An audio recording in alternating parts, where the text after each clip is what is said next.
Bonjour, je m'appelle Ghislaine Duboc, je suis psychothérapeute et sexologue clinicienne à Paris. Comment gérer sa relation avec son sex-friend?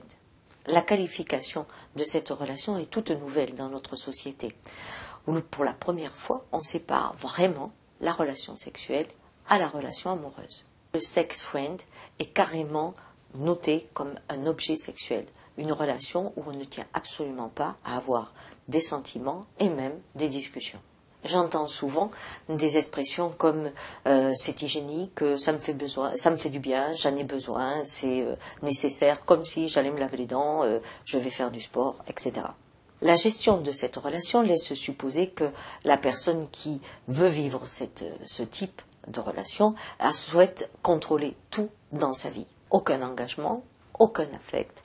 La liberté est son critère suprême. Ce qui fleurit aujourd'hui, ce sont des couples qui n'ont aucune sexualité, mais qui par contre ont des sex-friends chacun de leur côté.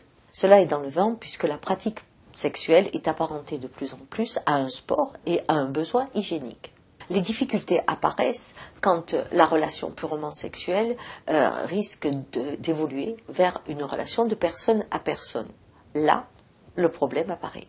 Donc ce que je conseille, c'est que dès qu'il y a un peu d'empathie, un petit peu d'affect, il faut rompre tout de suite avec le sex-friend. Maintenant, en tant que thérapeute, je vous laisse bien entendu le choix de votre vie privée, et si vous voulez avoir aucun rapport amoureux sexuel, mais avoir des rapports sportifs sexuels, c'est votre droit.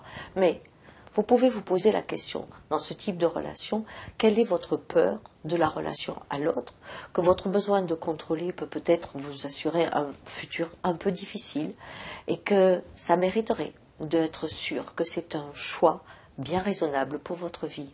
Maintenant, un sex-friend, quand vous vous trouvez avec quelqu'un qui a une maladie, ou dans une situation par exemple éprouvante, accompagner un enfant dans un cancer, d'avoir des situations qui entraînent des émotions où la pulsion de vie est menacée, eh bien ça peut être aussi une bonne solution, parce que vous ne demandez rien d'autre que de contacter la vie. Et là, la personne qui souhaite faire ça avec vous peut avoir d'autres raisons, mais ça peut être un bon deal.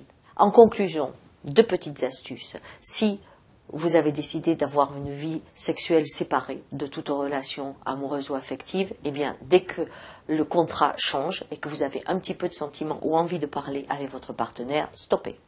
Si la relation sex-friend est motivée par un événement qui peut être la maladie ou l'accompagnement d'un deuil, eh bien, une des choses à faire, c'est à le garder bien pour soi, bien secret, car c'est juste une période de votre vie et ne culpabilisez surtout pas.